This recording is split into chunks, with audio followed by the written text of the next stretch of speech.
Do you even know what's in your fridge, my dear viewer? Apples? Bananas even? Ha! I scoff at thee. It's actually 3D printed pretender produce put there by the government with proteins to make you want to vote for your local lizard man. Nothing is as it seems, ladies, gentlemen, and everyone in between that. You see that creeper behind me? Gilbert, that statue? That with the size and stature of a modern American man? Nay, I scoff at you again. It's actually a mini fridge. He's tiny. He's kind of cute too, actually. No! There is a dark side to everything, my dear viewer, and today I wanted to dig into a phenomenon that's been taking TikTok by storm that goes by the name of the fake fruit pandemic. Endemic. The fake fruit thing. Halt! Before you go any farther, I have to let you guys know this video topic is brought to you by Grandma Peanut Fartballs III in the Video Ideas channel in my Discord. Thank you, Grandma. I appreciate the topic. This was really funny to look into. It's been all over the internet. You've probably seen a video or two of it by now. They go a little bit like this. So I cut watermelons for my kids, and they're all bringing it right back, saying they don't like the texture.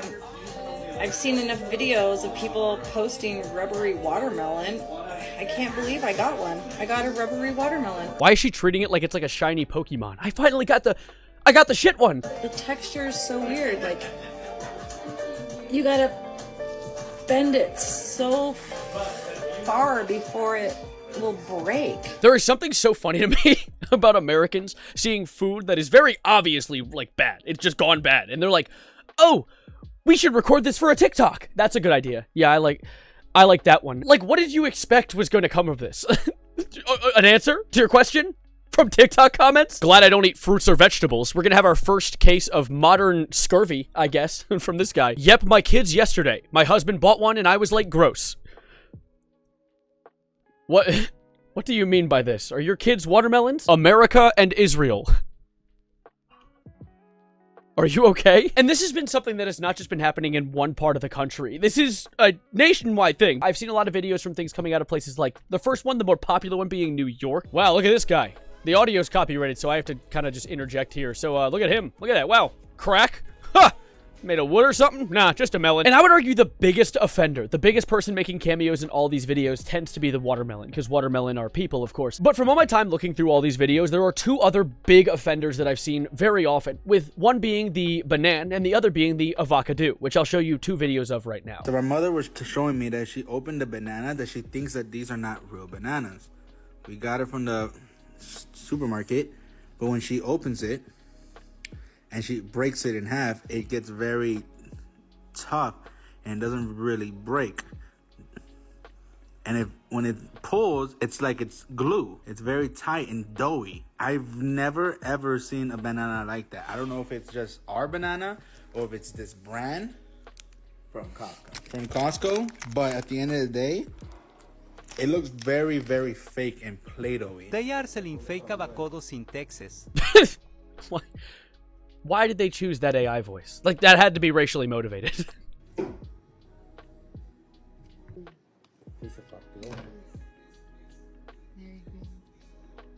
And I don't know if you guys are very fond of fruits, like that one TikTok comment, but that's not what fruit are supposed to do when you crush them.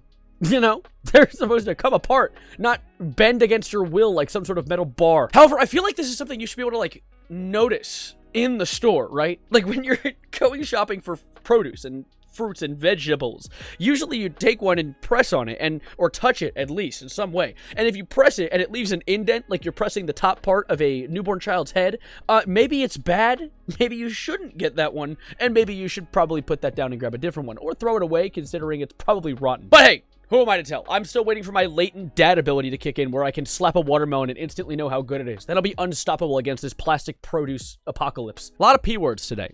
A lot of Oh, I'm so sorry. That's probably so loud. But this has, of course, been taking the internet by storm. It's moved on to Twitter. It's moved on to Reddit. I saw a Reddit post where people were like, well, what's going on with the fake fruit? And the post was deleted, possibly by the government, stopping us from learning about their government plans. Or it was just deleted because someone posted it on r/askreddit for some reason. Actually, that's kind of creepy. It was posted on r/no-stupid-questions, and instead of the post being deleted, the user was deleted. Oh god, they're trying to cover something up. The preposterous possibility of the plastic produce has truly got my panties pulsing.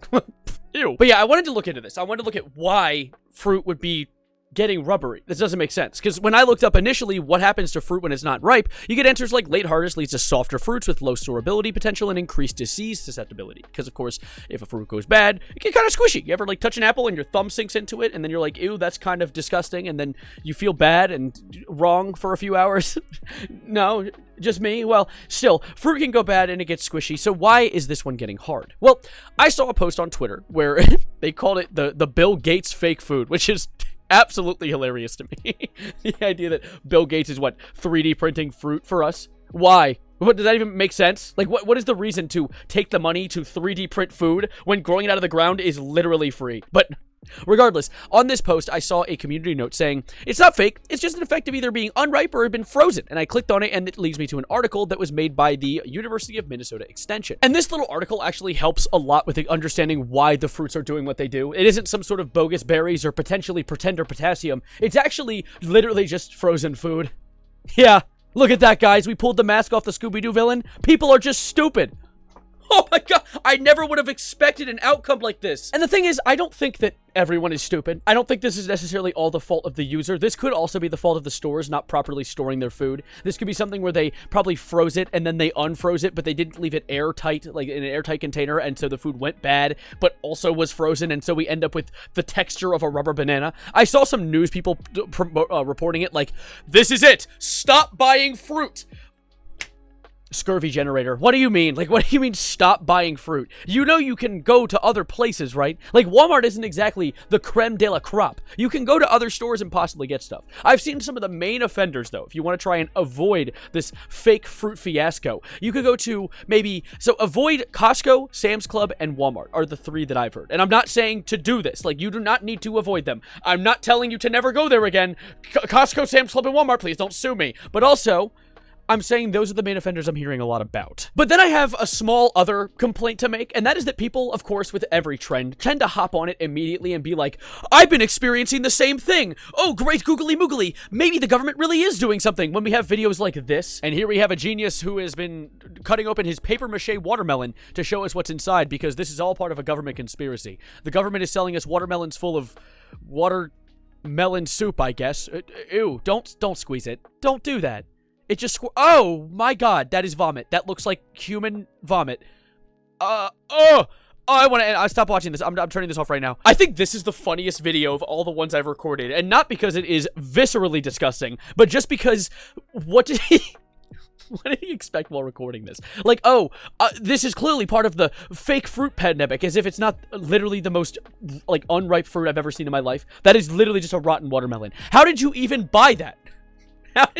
How did you grab that from the shelves with both of your hands sunk into it, like wrapped around your hand, like it had fat rolls on it, and you're like, banger, taking this home right now. Oh, why did it do that? Because it's full of watermelon juices. It's not full of watermelon anymore. It's gone. It's unripe. However, I do have a bit of a Matt Pat game theory behind all this that could prove some of the conspiracy theories not completely insane. So we're going to put on the thinking cap for a second, everybody. Get your thinking caps ready. So here's my theory, right? Excuse me, I cannot see. Okay, so here's my theory. Fruits, as they progress through the fruit lifespan, there is a point where they hit a 10 on the yummy scale. That is ripeness. And right after ripeness is when a fruit goes bad. But before ripeness is what I'm thinking about. That's when the fruit is relatively harder. It's a little denser, and then it gets a little...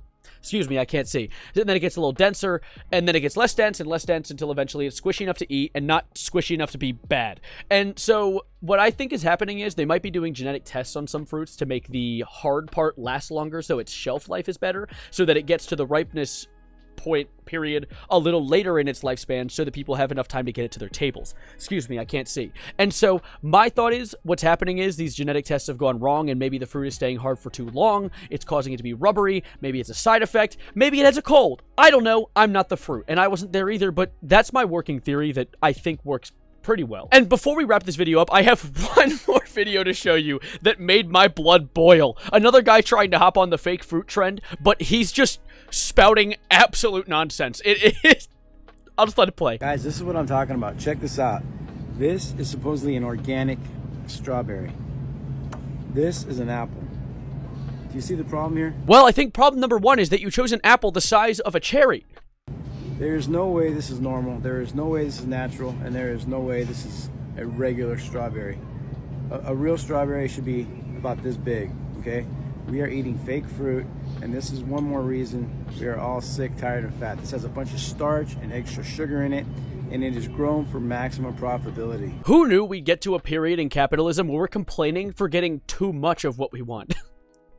What? Oh, the strawberry has sugar in it? So does literally every single fruit. Once you get diabetes, I have diabetes, by the way. Hi, type 1, nice to meet you. You start to learn that literally everything that exists ever has sugar in it, and fruits are no different.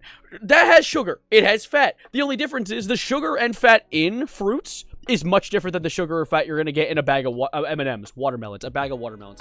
Oh my god, it's getting to me. I'm sorry, I'm going insane. Follow me for more if you like this kind of content. You need to get help, get on my Feel Great system, and let's go. Bam. Oh yeah, I bet the guy who slurred through half the words in that entire video is definitely very trustworthy with health advice. I find it so funny that wellness influencers are always like, the thing that you're used to eating, stop eating it, and actually buy my program because I have access to true health. Like what, are you like Asgardian? How do you do that? How'd you do that? I'm definitely gonna beef with wellness influencers more in the future, but that's for another day and another video. So I appreciate you guys being with me for this one. Like the video if you did, and subscribe if you're new. I'd appreciate it. I'll see you whenever I make next. I make videos all the time, so as always, adios, arrivederci, goodbye, good night, and... Just kidding. I've been here the whole time. Everything is fake. It's all an illusion. Goodbye.